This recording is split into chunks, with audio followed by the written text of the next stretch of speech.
लोग 12th का पढ़ेंगे चैप्टर, बहुत ही इम्पोर्टेंट चैप्टर है इलेक्ट्रोस्टैटिक्स, पहला चैप्टर। तो सबसे पहले इम्पोर्टेंट नोट उसका देखेंगे इलेक्ट्रोस्टैटिक्स का। तो सबसे पहले इसमें आता है चार्ज। तो चार्ज क्या होता है सबसे पहले तो charge is the property of an object by virtue of it apply electrostatics force of interaction of an other object. मतलब चार्ज एक प्रकार का क्या है, प्रॉपर्टी है जिसके कारण क्या होता है कि अट्रैक्शन या रिपल्सन होता है। जैसे कि हम लोग जानते हैं कि चार्ज दो प्रकार के होते हैं, पॉजिटिव चार्ज, यहाँ पे दिया हुआ है आपका पॉजिटिव चार्ज, और निगेटिव चार्ज। तो क्या होगा कि लाइक चार्जेज जो होगा वो क्या करेगा, रिपेल होगा, और अनलाइक चार्जेज अट्रैक्ट। मतलब लाइक चार्जेज जो रहेंगे वो एक दूसरे से क्या करेंगे, दूर भागेंगे, और अनलाइक चार्जेज एक दूसरे के नज़दीक आएंगे। ठीक है, तो ये चार्ज का हो गया कहानी। ठीक है, उसके बाद आता है आपका second topic, quantization of charge. तो क्वांटाइजेशन ऑफ चार्ज में क्या होता है कि चार्ज जो है वो छोटे छोटे पैकेट के फॉर्म में मिलता है। जैसे कि चार्ज को हम लोग क्यू से डिनोट करते हैं, तो क्यू इक्वल टू एन ही होता है। एन यहाँ पे क्या है, नेचुरल नंबर है, 1 2 3 डॉट डॉट डॉट, और ई है क्या, ई चार्ज का जो वैल्यू होता है 1.6 इंटू 10⁻⁻19 कूलम। तो यहाँ पे दो टॉपिक हम लोग कवर किए, चार्ज और क्वांटाइजेशन ऑफ चार्जेस। अब हम लोग आगे चलेंगे, अगला आ गया यहाँ पे कंजर्वेशन ऑफ चार्ज।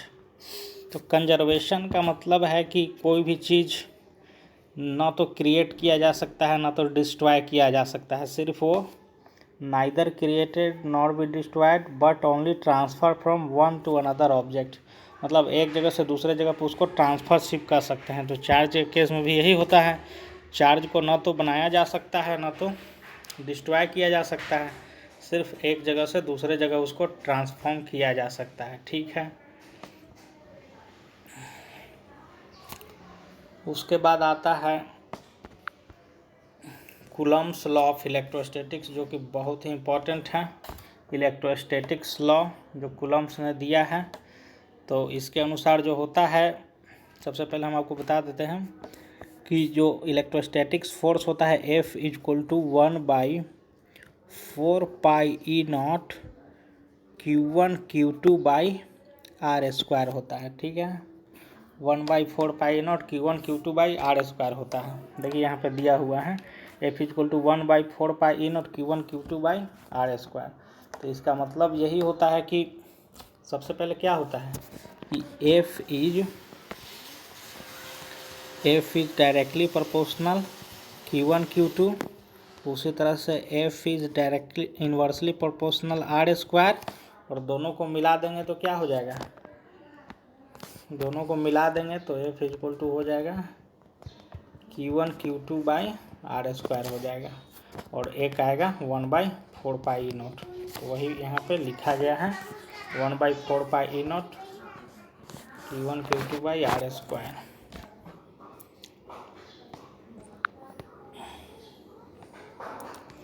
अब यहाँ पे है 1/4πE0 का जो वैल्यू होता है 9 × 10⁹ newton per metre square per coulomb square होता है। तो the value of E0 is 8.85 × 10⁻12 coulomb square per newton metre second square. If there is another medium between the point charges except air और vacuum, the E0 replace by E0 K, और K को हम लोग क्या बोलते हैं, K और ER is called the dielectric constant और रिलेटिविटी परमिटिविटी। डाइलेक्ट्रिक कांस्टेंट यानी कि K का जो वैल्यू होता है वो क्या होता है, E/E0। E क्या है, उस मीडियम का जो डाइलेक्ट्रिक है परमिटिविटी उसका वैल्यू, और E0 वैक्यूम वाला परमिटिविटी ऑफ मीडियम, और ये जो E0 है वो एयर वाला है जिसका वैल्यू 1 होता है।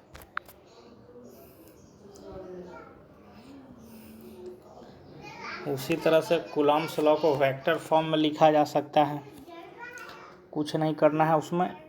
जैसे कि देखिए F21 और F12 क्या है, जैसे कि देखो ये Q1 है, ये Q2 है, ये दोनों के बीच में डिस्टेंस है। मान लो कि ये F1 फोर्स लगा रहा है, ये F2 लगा रहा है, तो ये इसके तरफ कौन सा फोर्स लगाएगा, F12 और F21 ये इसके तरफ लगाएगा। तो इस तरह का दोनों होगा।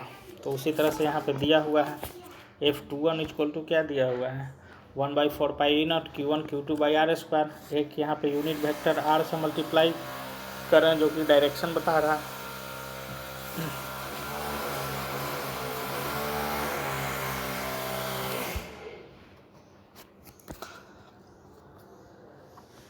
F21 का जो वैल्यू है Q1 Q2 by 4 pi E0 R2 minus R1 और मोड R2 माइनस R1 का होल क्यूब। तो ये इक्वेशन जो है वो क्या कहलाता है, Coulomb's law in vector form. ठीक है। अब इलेक्ट्रिक फील्ड में आ जाइए। इलेक्ट्रिक फील्ड क्या होता है, the space in the surrounding of any charge in which the influence can be experience by the other charges is called electric field. मतलब क्या है कि उसके चारों तरफ का ऐसा चीज़ जिसमें क्या करे, चार्ज एक्सपीरियंस करे कुछ फोर्स, तो उसको हम लोग इलेक्ट्रिक फील्ड कहते हैं। उसका जो चार्ज का इन्फ्लुएंस हो वो क्या करे, charge in which its influence can be experience, मतलब वो दिखे। उसी तरह से इलेक्ट्रिक फील्ड लाइन होता है। तो ये इलेक्ट्रिक फील्ड लाइन क्या होती है, इमेजिनरी लाइन होती है और कर्व जो क्या बताता है, अगर उस पर टेंजेंट खींचेंगे तो वो डायरेक्शन बताएगा इलेक्ट्रिक फील्ड का।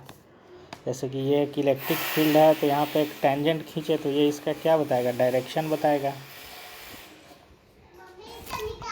इलेक्ट्रिक फील्ड लाइन कभी एक दूसरे को इंटरसेक्ट नहीं कर सकती है और ऑलवेज क्या होती है, begins from positive end into negative charges, do not start और stop in mid space. Okay. अगला electric field intensity. Electric field intensity जो होता है उसको हम लोग ई से डिनोट करते क्या है, the electrostatics force acting per unit positive charge on A point in electric field is called electric field intensity. मतलब क्या है कि पर यूनिट पॉजिटिव चार्ज पे जितना इलेक्ट्रिक फील्ड लगता है वही इलेक्ट्रिक फील्ड इंटेंसिटी कहलाता है। इसको हम लोग ई से रिप्रेजेंट करते हैं। ई इक्वल टू क्या होता है, F/Q0, जहाँ पे Q0 क्या है, यूनिट पॉजिटिव चार्ज है। ठीक है। इलेक्ट्रिक फील्ड इंटेंसिटी का जो SI यूनिट होता है वो न्यूटन पर कूलम होता है और डायमेंशन mlt-3 A का पावर 1,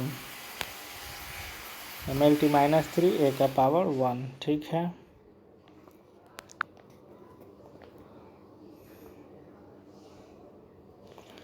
और उसको अगर फार्मूला के फॉर्म में लिखें तो ई का वैल्यू क्या आ जाएगा, E equal to 1/4 pi E0 Q/R²। Okay,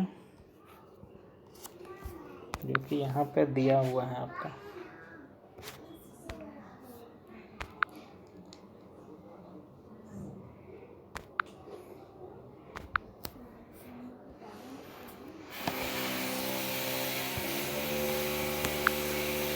आगे चलते हैं इलेक्ट्रिक पोटेंशियल। तो electric potential is at point is equal to the work done per positive charge in carrying it from infinity to electric field. मतलब infinity से electric field तक लाने में जो काम किया जाता है उसी को हम लोग इलेक्ट्रिक पोटेंशियल बोलते हैं। इसको हम लोग V से रिप्रेजेंट करते हैं। इलेक्ट्रिक पोटेंशियल को V से रिप्रेजेंट कर सकते हैं। इसका वैल्यू होता है W/Q।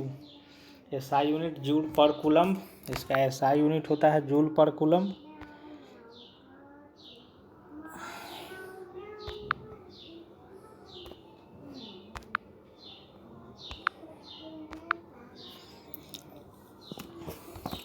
Electric potential scalar quantity है। Electric potential due to point charge at a distance R is given by V equal to 1/4 pi E0 Q/R।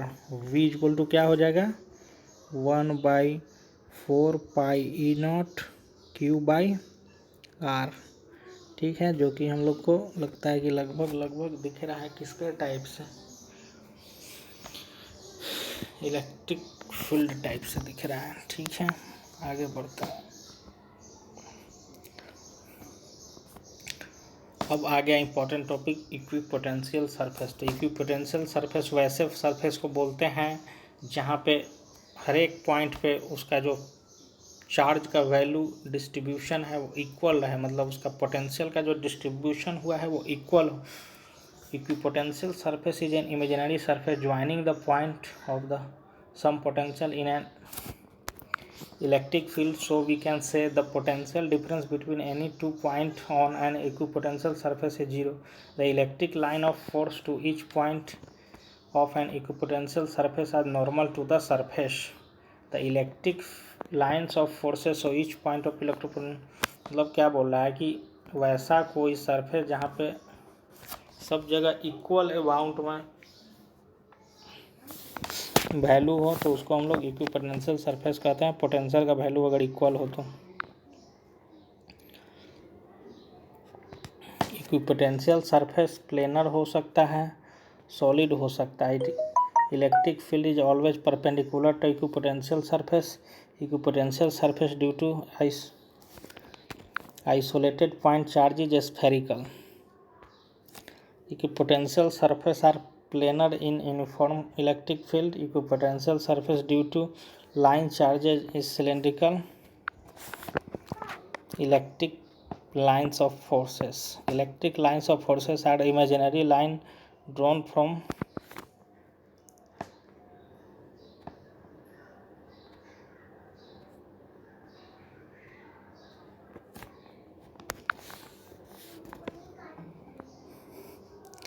अब सबसे इम्पोर्टेंट टॉपिक है इलेक्ट्रिक फ्लक्स, जिसको हम लोग फाई से भी रिप्रेजेंट करते हैं। फाई इक्वल टू होता है क्या, ई डॉट डी एस। मतलब क्या बताता है, electric flux over an area, electric flux over an area equal to the total number of electric field line crossing the area. मतलब जितना total electric field line area को cross करता है वो number of electric field line क्या कहलाता है, electric flux कहलाता है। इलेक्ट्रिक फ्लक्स को हम लोग फाई से डिनोट करते हैं और इसका वैल्यू होता है E dot D S. D S का मतलब सरफेस एरिया और ई क्या है, इलेक्ट्रिक फील्ड लाइन। इसका एसआई यूनिट होता है Newton per metre square per coulomb. अब जो सबसे इम्पोर्टेंट आ रहा है आपका गॉस थ्योरम आ रहा है। गॉस थ्योरम सबसे इम्पोर्टेंट है। तो क्या बता रहा है, ये इलेक्ट्रिक फ्लक्स से संबंधित है। तो जहाँ पे इसमें बताया गया है कि जो इलेक्ट्रिक फ्लक्स का जो वैल्यू है ना वो 1/E0 के इक्वल होता है। The electric flux over an close surface, electric flux over an close surface is equal to 1/E0 time the total charges enclose by that surface. यानी कि जो फाई का वैल्यू होगा, फाई इक्वल टू हम लोग जानते हैं ना क्या होता है, ई डॉट डी एस होता है। तो जो ई डॉट डी एस होगा वो किसके बराबर होगा, 1/E0 के। ठीक है, यानी कि ये जो इम्पोर्टेंट चीज़ दिया हुआ है यहाँ,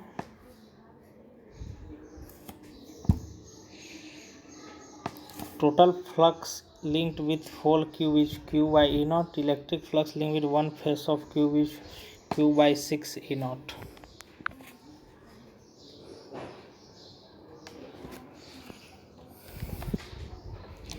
इसी तरह से electric field at point of the axis of uniformly charge ring. अब यूनिफॉर्मली चार्ज रिंग पे क्या बताना है आपको, इलेक्ट्रिक फील्ड का वैल्यू बताना है। तो आप लोग अभी यहाँ पे देख लीजिए कितना वैल्यू होता है। जो इलेक्ट्रिक फील्ड का वैल्यू होता है 1/4πE0 2Q/3 √3r²। 1/4πE0 2Q/3√3r²। Electric field spherical shell के लिए कितना होगा, तो 1/4πE0 तो रहेगा ही, Q/r² यहाँ पे आ गया एक्सटर्नल के लिए, इंटरनल में 0 होगा स्फेरिकल सरफेस में। समझ गए। उसी तरह से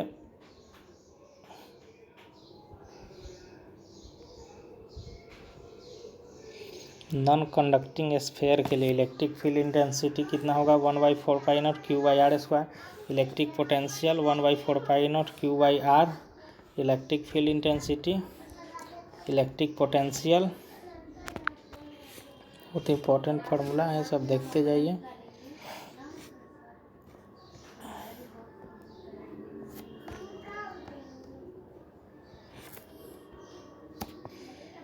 सबसे इम्पोर्टेंट है electric dipole.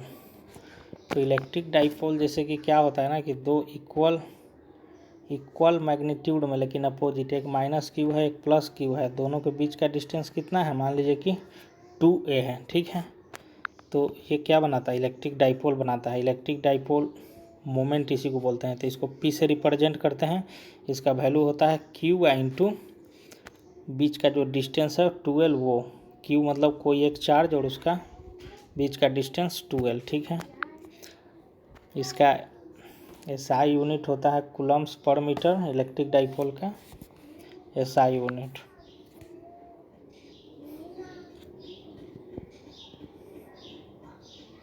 Electric field intensity and potential due to the electric dipole.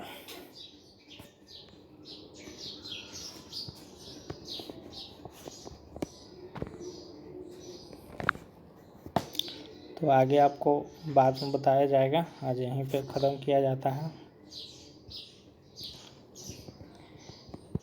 आगे से आपको इलेक्ट्रिक पोटेंशियल एनर्जी से आगे बताया जाएगा। इलेक्ट्रिक डाइपोल पे आज यहाँ पे द एंड कर रहे हैं। अगर डिटेल में हमसे पढ़ना चाहते हैं ऑनलाइन तो भाई जाइए पेज पे, सब्सक्राइब कीजिए और व्हाट्सएप मैसेज कीजिए।